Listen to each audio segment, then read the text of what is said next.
அன்புள்ள சகோதரர்களே, போதை வஸ்து ஹராம், போதை வஸ்து அசிங்கம், போதை வஸ்து ஆபத்து, போதை வஸ்து ஒரு சாபக்கேடு.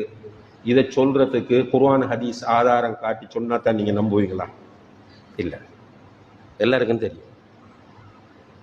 ஆனால் இந்த போதை வஸ்தை சமுதாயத்திலே வேகமாக பரப்புவதில் பணத்தின் மீது ஆசை கொண்ட அந்த முட்டாள்களுக்கு மிகப்பெரிய ஒரு பங்கு இருக்கிறது.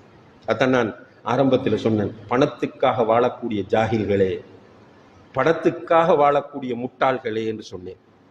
அவன் முட்டாள் தான் உண்மையில். அவன் செய்திருக்கிற இந்த துரோகத்தை பாருங்க, லேசான துரோகமா?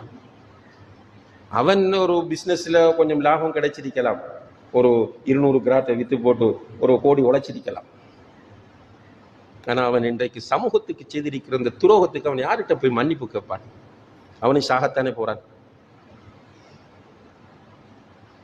யார்கிட்ட போய் தௌபா செய்வான்? இந்த வியாபாரிகள் கொஞ்சம் நல்ல முடிவெடுக்க வேண்டும்.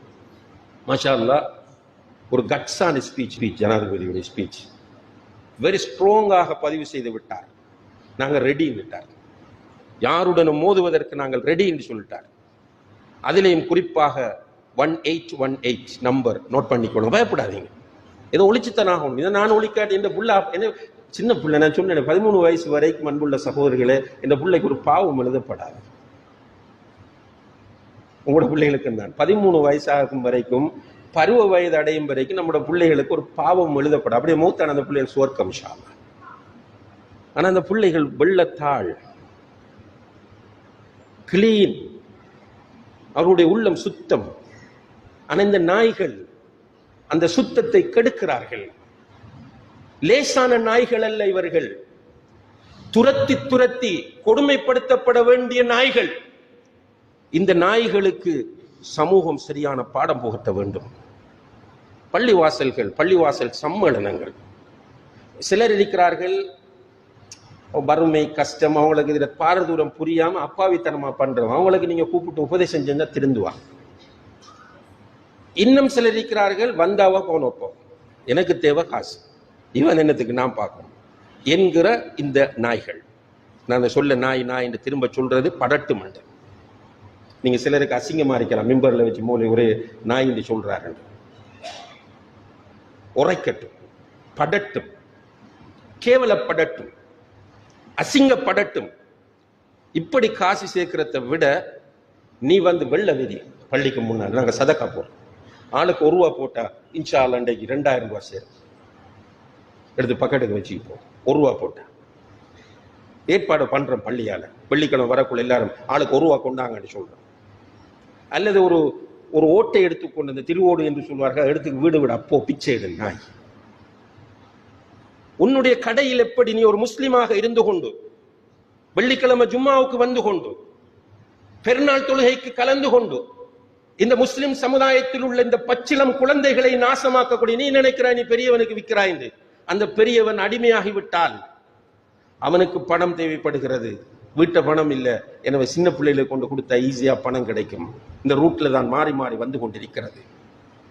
எனவே இந்த வியாபாரிகளுடைய விஷயத்தில் சமூகம் விழிப்போடு இருக்க வேண்டும். இதில் 2 வேலை செய்யலாம். ஒன்று, பள்ளிவாசல் சம்மேளனங்கள் இருக்கின்றன, அவை எல்லா வியாபாரிகளையும் கூப்பிட்டு அடிக்கடி அவேர்னஸ் ப்ரோக்ராம் செய்யலாம். சின்ன சின்ன பெட்டிக்கடை, வீடு விற்காதீங்க, வீடு விற்கிறது ஹராம். இந்த சில நல்ல சகோதரர் 5 வக்து தொழுறாங்க, கடை வச்சிருக்கிறீங்க எனக்கு தெரியும், ஆனால் உங்களோட கடையில் வீடு இருக்கு, விற்காதீங்க. வீடு விற்கிறது ஹராம், சிகரெட் விற்கிறது ஹராம், புகையிலை விற்பது ஹராம். சில நேரங்களில் ஏதாவது மருத்துவ நோக்கம் என்று சொல்லி லேகியம் நீங்க விற்கலாம், அது ஹராம். அதுபோல உங்களுக்கு அதை சொல்ல தேவையில்லை, கஞ்சா ஹராம்ன்றது தெரியும். இப்படியான ஹராமான பொருட்கள் எதையும் உங்களுடைய கடைகளில் அல்லாஹ்வுக்காக விற்காதீர்கள் சகோதரிகளே. இன்றைக்கு போங்க, இருந்தா பத்தவீங்க. மன் தரக ஷைஅன் லில்லாஹ் அவ்வதஹு அல்லாஹு கைரம் மின். அல்லாஹ்வுக்காக ஒருவர் ஒன்றை விட்டால் அதை விட சிறந்த ஒன்றை அல்லாஹ் அவருக்கு தருவார். இதை வித்து போட்டு நிப்பாட்டுவோம் என்று யோசிக்காம இன்ஷா அல்லாஹ் முடிவெடுப்பீங்க. அப்படி எடுக்கக்கூடிய வியாபாரிகள் இருக்கிறீர்கள். உங்களுடைய கடையில் இருக்கிற பீடி, உங்களுடைய கடையில் இருக்கிற சிகரெட், உங்களுடைய கடையில் இருக்கக்கூடிய இவ்வாறான போதைப் பொருட்கள் அனைத்தையும் விற்பதாக, வெட்டி புதைப்பதாக அழிப்பதாக முடிவெடுத்துட்டு போய் தொழுத கையோடு அதை செய்யுங்க. உங்களோட வாழ்க்கையில வீட்டில் பரக்கத் வரும் இன்ஷா அல்லாஹ். அது ஒரு ப்ராமிஸாக இந்த மெம்பரில் வைத்து அல்லாஹ்வை சாட்சியாக வைத்து சொல்லுங்க, அல்லாஹ்வுக்காக செய்யுங்க. இப்படியான வியாபாரிகளை கூப்பிட்டு அடிக்கடி நசீஹத் பண்ணும்போது அவங்க அதை விட்டுருவாங்க. அதே போல இந்த பார்மசிகள்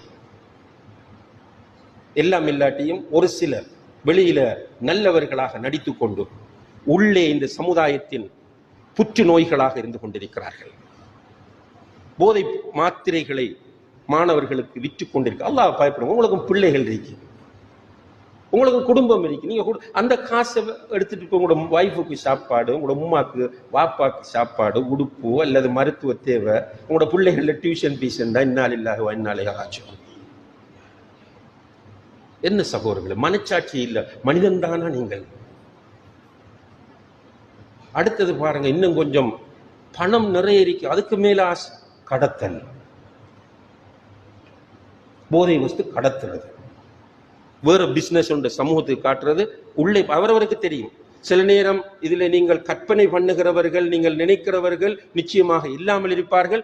நீங்கள் நினைக்காத முதலைகள் இதற்குள் பூந்து விளையாடும். ஆனா அவர்களுக்கு ஒரு மனச்சாட்சி இருக்கிறது தானே. நான் இன்னும் பிசினஸ் பண்ண எனக்கு தெரியும். இப்படி வேற பொருட்களை இறக்குகிற போது அவற்றோடு சேர்த்து போதைப் பொருட்கள், சிகரெட் போதைப் பொருள், சிகரெட் போதைப் பொருள், சிகரெட் போதைப் பொருள், சிகரெட் ஹராம், சிகரெட் ஹராம், சிகரெட் ஹராம் என்று இன்று நம்முடைய உலமாக்கள் ஃபத்வா கொடுத்து கொண்டிருக்கிறார்கள். கவனத்தில், சிகரெட் தானே, இதுதான் அவன் அடுத்த கட்டத்தை கொண்டு போகுது. நான் கடத்தினது கஞ்சா அல்ல, நான் கடத்தினது ஐஸ் அல்ல, நான் கடத்தினது ஹெரோயின் அல்ல, நான் சிகரெட் தான் கடத்தினாலும் நீ கடத்தினது பச்சை ஹராம். அந்த ஹராத்தில் போடப்பட்ட ஃபவுண்டேஷன், அந்த ஹராத்தின் மூலம் நீ கட்டி எழுப்பிய உன்னுடைய பிசினஸ் நிச்சயமாக ஹராமான பிசினஸ். அதை கொண்டு நீ சாப்பிட்டு விட்டு ஹஜ்ஜுக்கு போனால் ஹஜ் கபூல் ஆகாது, உம்ரா கபூல் ஆகாது. நீ தஹஜ்ஜத் தொழுதால் உன்னுடைய துஆ கபூல் ஆகாது. தௌபா செய்து அதிலிருந்து விடுபட்ட பிறகுதான் கபூல் ஆகும். எனவே இப்படி கொஞ்சம் பிரிக்க இவங்களை எப்படி கண்டுக்கிறன்றது அல்லாஹு ஆலம். யாராவது தெரிந்தால், இப்படி வியாபாரம் செய்யக்கூடியவர்களை யாராவது இனம் கண்டால் கண்டிப்பாக இவர்களை அடையாளப்படுத்த வேண்டிய தேவை இருக்கிறது. இது மார்க்க கடமை. ஒரு சமூகத்தை பாதுகாக்கிற முயற்சி, என்னுடைய உங்களுடைய பிள்ளைகள் பேர பிள்ளைகளை காப்பாற்றுகிற முயற்சி. எனவே ஒருவனை பகைத்துக் கொண்டால் என்று யோசிக்காதீர்கள். உம்மத்தை காப்பாற்றுவதற்காக இவன் யார் என்று நினைத்துவிட்டு உறுதியான ஆதாரங்கள் இருந்தால் தகவல் கொடுங்கள். அதே போல சில ஒரு வகையான ஒரு காட்டுமிராண்டித்தனமான வியாபாரிகள் கொஞ்சம் பேர் இருக்கிறார். காட்டுமிர ஒன்று மேறுதில்லை, சிரிப்பில்லை, முகத்தில் இறுக்கமான போக்கு, அவனுக்கு இதை விட்டு அவர் வழி இல்லை என்ற இவர்களை பள்ளிவாசல்கள் கூப்பிட்டு அல்லது போய் அட்வைஸ் பண்ண வேண்டும், அல்லது இவர்களை ஆதாரங்களோடு சட்டத்தின் முன்னால் பிடித்து கொடுக்க வேண்டும். இன்ஷா அல்லாஹ் பிடிக்கும் இந்த அரசாங்கம். ஜனாதிபதி நேற்று ஸ்ட்ராங்கா சொல்லிட்டார், போலீஸ்காராக்களை பார்த்து சொன்னார், இதுக்கு சப்போர்ட் பண்றதை விடுங்க அல்லது உங்களை தூக்குவோம் என்றார். முந்தி எப்படின்னா நான் வள்ளியில செஞ்சோம், ஒரு கடையில் ஐட்டம் இருக்குன்னு சொல்லி போலீஸுக்கு கால் பண்ணுவோம், நம்மண்டா ஜமியத்துல்லமாவால் கால் பண்ணுவோம் அல்லது பள்ளிவாசலால் கால் பண்ணுவோம். பண்ணினா அங்கே மெசேஜ் வந்துடும் போலீஸ்ல இருந்து, ஒருவன் வார டீம்ல 4 பேர்ல ஒருவன் கால் பண்ணு, நாங்கள் 4 பேர் வாரம் இருக்கிற சாமான ஒளியுங்க. இப்ப நடக்காது. இன்ஷா அல்லாஹ் நல்ல ஒரு ஜனாதிபதி. இந்த விஷயத்துல ஜனாதிபதியினுடைய நேற்றைய உரை நீங்கள் கண்டிப்பாக யூடியூப்ல இருக்கிறது, அந்த உரை எடுத்து கேளுங்கள். வெரி ஸ்மார்ட்டான, காலத்துக்கு தேவையான ஒரு தன்னம்பிக்கையும் ஒரு உறுதியையும் தரக்கூடிய உரை. இன்ஷா அல்லாஹ் நாமும் அந்த உரையோடு சேர்ந்து பயணிப்போம். இன்ஷா அல்லாஹ் ஒரு நல்ல முடிவெடுப்போம், ஒரு நல்ல மாற்றத்தை கொண்டு வருவோம். பள்ளிவாசல்களோடு நெருக்கமான தொடர்புகளை பெற்றோர் பேணிக் கொள்ளுங்கள். உங்களுடைய பிள்ளைகளை பள்ளிக்கு அழைத்து வாருங்கள்.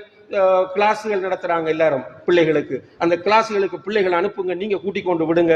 சும்மா ஏனோ தானோ என்று பிள்ளையை பெற்றுவிட்டு போனீர்களாக இருந்தால் அனுபவிப்பீர்கள், நிச்சயமாக அனுபவிப்பீர்கள், நிச்சயமாக கஷ்டப்படுவீர்கள், நிச்சயமாக மன உளைச்சலுக்கு உள்ளாகுவீர்கள். இந்த உலகத்தில் மறுமையிலே நரகம் போவீர்கள். அல்லாஹு தஆலா அந்த நிலையிலிருந்து நம் அனைவரையும் பாதுகாப்பானாக.